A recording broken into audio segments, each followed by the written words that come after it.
Bismillahirrahmanirrahim. Assalamualaikum warahmatullahi wabarakatuh.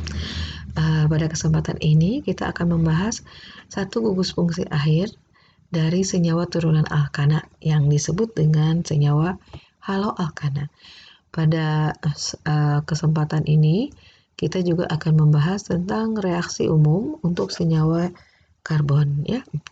Yang pertama kita bahas tentang tata nama senyawa haloalkana. Haloalkana disebut juga dengan alkil halida. Ada kata halo dan halida. Ini diambil dari unsur-unsur golongan halogen atau golongan 7A yang terdiri atas F, Cl, Br dengan I. Maka pengertian dari senyawa ini adalah gugus alkana yang mengikat gugus atom halogen. Bisa F, bisa Cl, bisa I, bisa Br atau I. Bagaimana tata nama IUPAC-nya? Kita lihat di situ.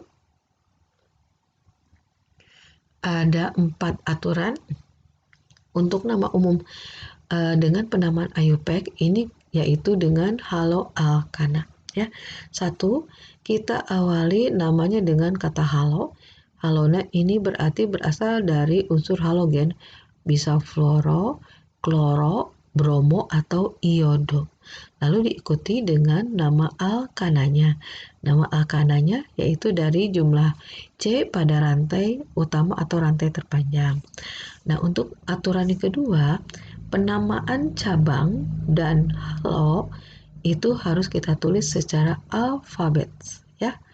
Nah, yang ketiga, pada rantai utama penomoran harus dimulai dari atom C yang terdekat dengan gugus fungsinya atau halogennya. Tapi seandainya ada lebih dari satu jenis cabang, misalnya ada gugus alkil, ada gugus halogen, maka utamakan penomoran dari yang terdekat dengan unsur halogen. Kalau halogennya lebih dari satu atau lebih dari satu jenis maksudnya, maka penomorannya harus dimulai dari atom C yang terikat dekat dengan unsur halogen yang lebih reaktif. Nah, bagaimana cara kita menentukan kereaktifannya? Dalam sistem periodik itu berdasarkan urutannya dari atas ke bawah, dimulai dari F, kemudian di bawahnya Cl, Br, dan I. Maka semakin ke atas unsur halogen itu semakin reaktif. Artinya F lebih reaktif dibandingkan dengan Cl, Cl lebih reaktif dibandingkan dengan Br, Br lebih reaktif dibandingkan dengan I. Nah, kalau ada jumlah atom halogen lebih dari satu yang sejenis, misalkan dalam satu rantai itu Cl-nya ada 2 atau F-nya ada 3, maka pemberian namanya sama seperti kalau kita menggabungkan metil atau etil. Jadi namanya cukup 1 dan diberi awalan yang menunjukkan jumlahnya. Kalau 2 berarti di, kalau 3 berarti tri, dan seterusnya. Itu untuk aturan nama berdasarkan IUPAC. Nah, kemudian bagaimana dengan nama trivial? Untuk nama trivial kita beri nama dengan nama umum alkil halida. Jadi kita sebutkan dulu nama alkilnya diikuti nama halidanya. Halidanya berarti diambil dari kata unsur halogen. Misalnya alkil fluorida, bisa alkil klorida, bisa alkil bromida, bisa alkil iodida. Oke, kita lihat contoh soalnya atau contoh penamaannya. Di sini sudah langsung dengan nama IUPAC dan nama trivial. Untuk struktur yang pertama, di sini ada CH3, CH2, C-nya 2 buah, berarti itu adalah etana. Ini namanya haloalkana. Halonya adalah bromo. Karena ada satu, ada yang menuliskan ditambah dengan mono, ada juga yang langsung saja bromo etana ya. Ini tidak menjadi patokan mono itu ditulis atau tidak ditulis. Kemudian untuk nama trivial tinggal dibalik. Ini C-nya 2 berarti adalah etil dari kata etana juga. Karena dia yang kita sebut alkil, maka etananya kita ganti menjadi etil. dan halidanya diambil dari kata halo, berarti ini adalah bromo, jadi bromida. Untuk struktur yang kedua, ini berarti ada gugus Cl atau halogen di C nomor 2. Karena kalau ada rantai seperti ini berarti di sini kita harus menentukan rantai utama dan harus diberi nomor. Rantai utamanya di sini ada 3C, nomornya bisa dari kiri atau dari bawah. Sehingga Cl ini terikat pada C nomor 2, maka namanya adalah 2-kloro. Propana berarti C-nya 3. Sedangkan nama trivialnya berarti ini kamu sebutkan sebagai satu nama alkil. Dan nama alkilnya adalah isopropil, diakhiri dengan kata klorida. Nah, untuk rantai karbon yang berikutnya, yang ketiga adalah di sini ada beberapa cabang, maka kita tentukan dulu rantai utamanya. Boleh kita lihat di sini. Berarti kita pilih rantai utamanya adalah yang belok ke atas ya. Bisa dari kiri ke atas, bisa dari atas ke kiri. Nomor 1, 2, 3 gitu. Sehingga C nomor 2 ini mengikat dua gugus yang berbeda. Ada gugus metil dan ada gugus F ya. Jadi ingat yang dijadikan rantai utama itu adalah rantai karbon di luar dari gugus fungsi. Berarti namanya adalah 2-fluoro 2-metil propana. Kita dahulukan F sebelum M. Itu yang dimaksud dengan secara alfabet. Propana berarti rantai utamanya di sini 3 ya. Sedangkan nama trivial karena ini bisa kita beri nama dengan nama alkilnya, maka kita jadikan ini suatu rantai nama alkil khusus, yaitu yang kita sebut dengan tersier butil, akhiri dengan kata fluorida. Untuk rantai yang terakhir di sini berarti kita punya beberapa macam jenis cabang. Ada cabang alkil, yaitu di sini ada metil, kemudian ada bromo, ada kloro, ada fluoro. Nah, karena di sini lebih dari satu jenis halogen, maka penomoran harus kita pilih dari yang terdekat dengan halogen yang paling reaktif. Maka F di sini merupakan unsur yang paling reaktif dibandingkan Cl dan Br, sehingga nomornya dimulai dari sini. Ini nomor 1, sehingga di sini ada tulisan 1,1 di fluoro. F-nya terikat pada C nomor 1. Kemudian nomor 2-nya ada kloro, nomor 3-nya ada metil, nomor 4-nya ada bromo. Dan cara penulisan secara alfabetnya, kloro itu diambil bukan dari K-nya tapi dari nama Latin dari huruf C. Chloro ya, CHLORO. Sehingga urutannya adalah urutan setelah BR dan sebelum fluoro. Dan ini alfabetnya bukan dari D-nya, tapi dilihat dari fluoronya, dari F-nya ya. Jadi ini B, kemudian ini C, kemudian ini F, dan kemudian ini M. Diakhiri dengan rantai utamanya. Di sini butana, karena kalau kita tulis nomornya 1, 2, 3, 4 ya. Jadi ada 4 buah C. Oke, mudah-mudahan bisa dipahami. Kemudian ini untuk latihannya. Ada rantai yang pertama, kita beri nomor ya. Ini dari 1 karena dia lebih dekat ke F dibandingkan di sini. Kemudian 2, 3, dan 4. Maka namanya apa? Oke, secara alfabet berarti C dulu ya. 3 kloro, 2 fluoro, butana. Untuk struktur yang kedua berarti ini adalah cabang ya. Karena yang kita ambil rantai utamanya adalah rantai yang memiliki gugus fungsi. Gugus fungsinya yang Ibu beri tanda dengan warna merah. Berarti penomoran kita mulai dari kanan. 1, 2, 3, 4, 5, dan 6.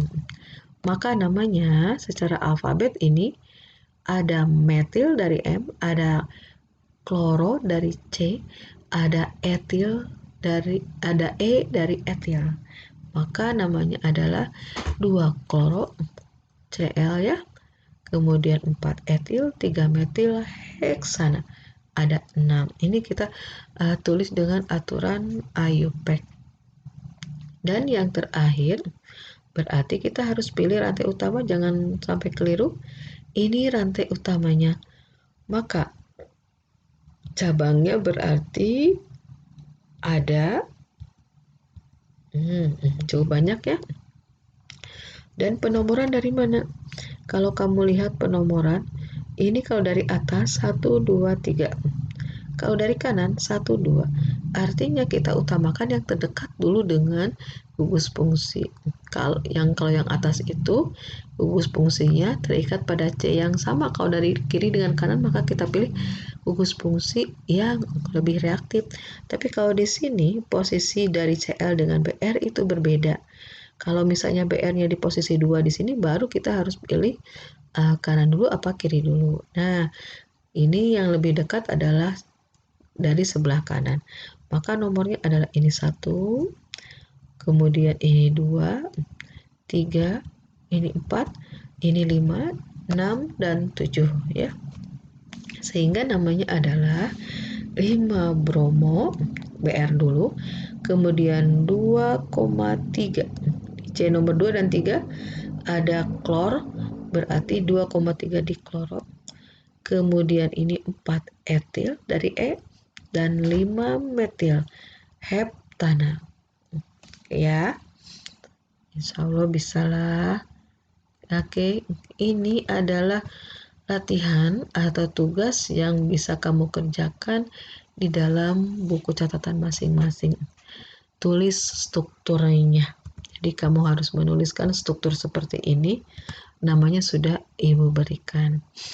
Oke, silakan kerjakan. Nanti kumpulkan seperti biasa ke kelas masing-masing.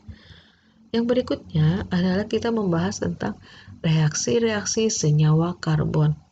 Untuk reaksi senyawa karbon itu sebenarnya pada dasarnya ada 3 jenis. Ada yang disebut dengan reaksi substitusi.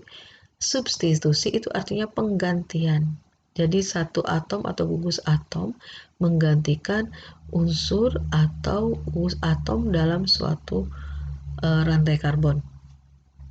Sedangkan yang kedua adalah reaksi eliminasi.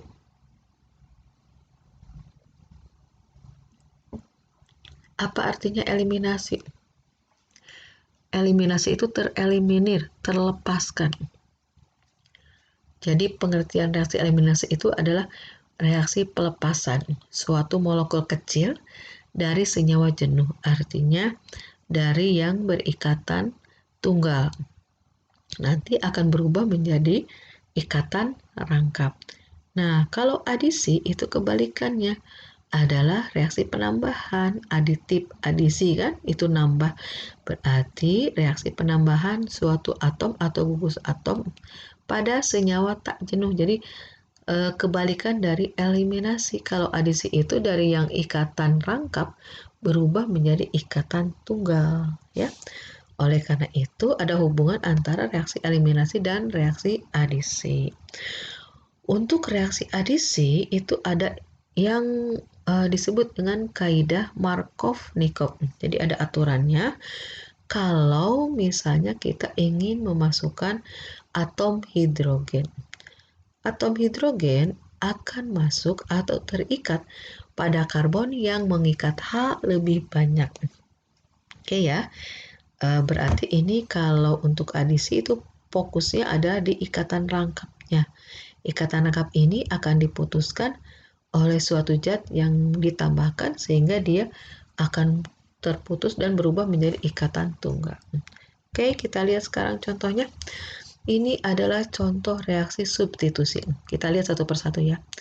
CH3OH disubstitusi oleh HCl. Yang mensubstitusi itu harus satu sifat. OH di sini bermuatan merupakan ion negatif. Maka di sini siapakah yang negatifnya? H itu kan positif ya.